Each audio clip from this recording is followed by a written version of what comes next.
Pengertian HIV dan AIDS. Salah satu contoh gangguan pada sistem reproduksi adalah virus HIV atau AIDS. HIV atau Human Immunodeficiency Virus adalah virus yang menyerang sistem kekebalan tubuh yang selanjutnya melemahkan kemampuan tubuh melawan infeksi dan penyakit. Obat atau metode penanganan HIV belum ditemukan. Dengan menjalani pengobatan tertentu, pengidap HIV bisa memperlambat perkembangan penyakit ini, sehingga pengidap HIV bisa menjalani hidup dengan normal.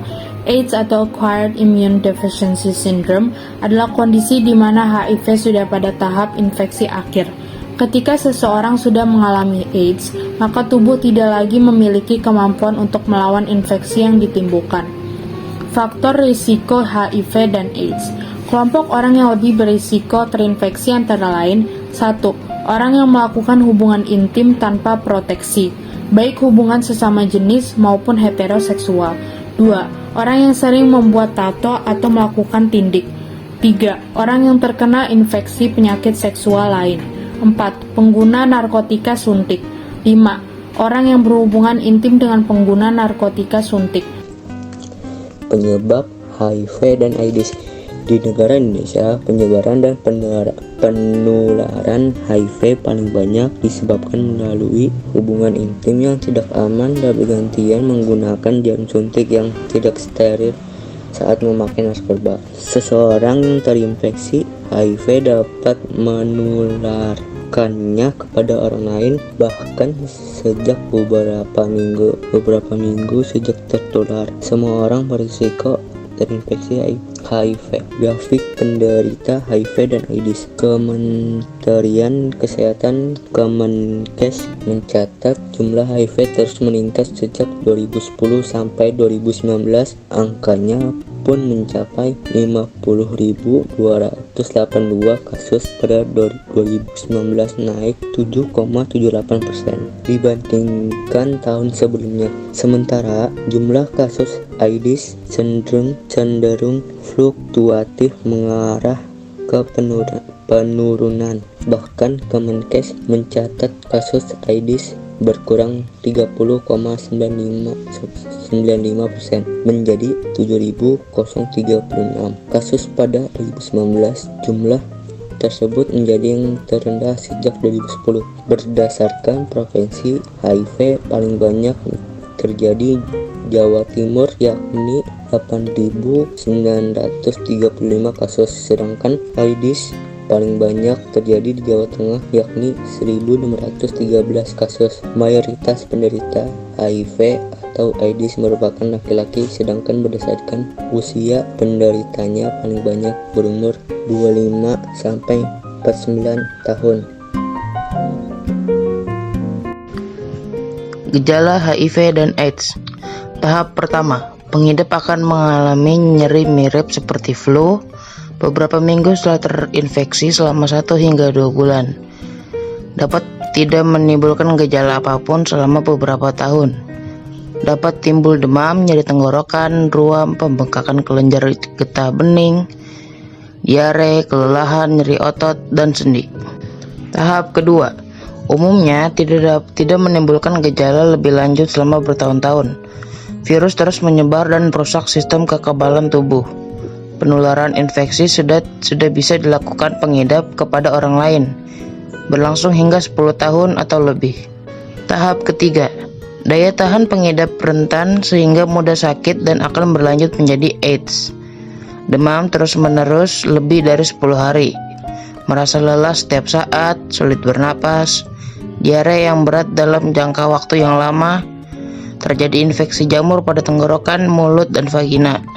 Lalu timbul bintik ungu pada kulit yang tidak akan hilang nafsu makan sehingga berat badan turun drastis. Diagnosis HIV dan AIDS. Tes HIV harus dilakukan untuk memastikan seseorang mengidap HIV atau tidak. Jenis pemeriksaan untuk mendeteksi HIV antara lain: 1. Tes antibodi. Tes ini bertujuan mendeteksi antibodi yang dihasilkan tubuh untuk melawan infeksi HIV. Meski akurat, perlu waktu 3-12 minggu agar jumlah antibodi dalam tubuh cukup tinggi untuk terdeteksi saat pemeriksaan. Kedua, tes antigen. Tes antigen bertujuan mendeteksi protein yang menjadi bagian dari virus HIV, yaitu P24. Tes antigen tersebut dapat dilakukan 2-6 minggu setelah pengidap yang dicurigai terinfeksi HIV. Jika screening menunjukkan pengidap terinfeksi HIV atau HIV positif, pengidap perlu menjalani tes selanjutnya. Untuk memastikan hasil screening, membantu dokter mengetahui tahap infeksi yang diderita, serta menentukan metode pengobatan yang tepat. Tes ini dilakukan dengan mengambil sampel darah pengidap untuk selanjutnya diteliti di laboratorium. Tes tersebut antara lain: pertama, pemeriksaan viral load atau HIV RNA bertujuan untuk menghitung RNA bagian dari virus HIV yang berfungsi menggandakan diri. Jumlah RNA yang lebih dari 100.000 kopi per mililiter darah menandakan infeksi HIV baru saja terjadi atau tidak tertangani. Sedangkan jumlah RNA yang berada di bawah 10.000 kopi per mililiter darah menunjukkan perkembangan virus yang tidak terlalu cepat, tetapi kerusakan pada sistem kekebalan tubuh tetap terjadi. Kedua, hitung sel CD4. CD4 adalah bagian dari sel darah putih yang dihancurkan oleh HIV. AIDS terjadi jika hasil hitung sel CD4 di bawah jumlah CD4 normal. Ketiga, tes resistensi atau kekebalan dilakukan untuk menentukan obat anti-HIV jenis apa yang tepat bagi pengidap. Hal ini dikarenakan beberapa pengidap memiliki resistensi terhadap obat tertentu. Pengobatan HIV dan AIDS. Meskipun sampai saat ini belum ada obat untuk menyembuhkan HIV, tetapi ada jenis obat yang dapat memperlambat perkembangan virusnya.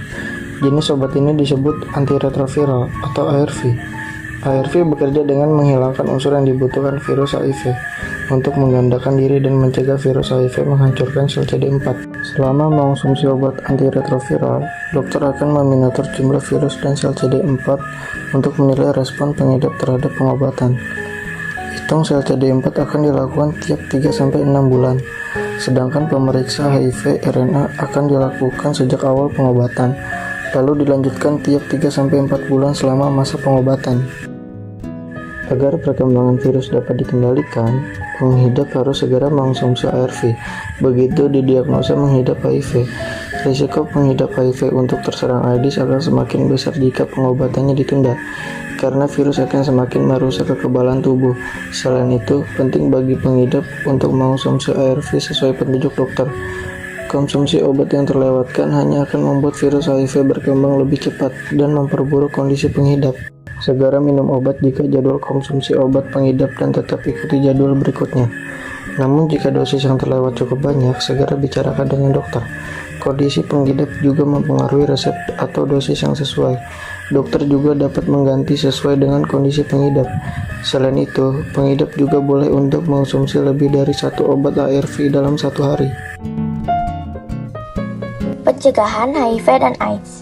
Terdapat berbagai upaya yang bisa dilakukan untuk mencegah penularan HIV dan AIDS. Antara lain, gunakan proteksi yang baru setiap berhubungan intim.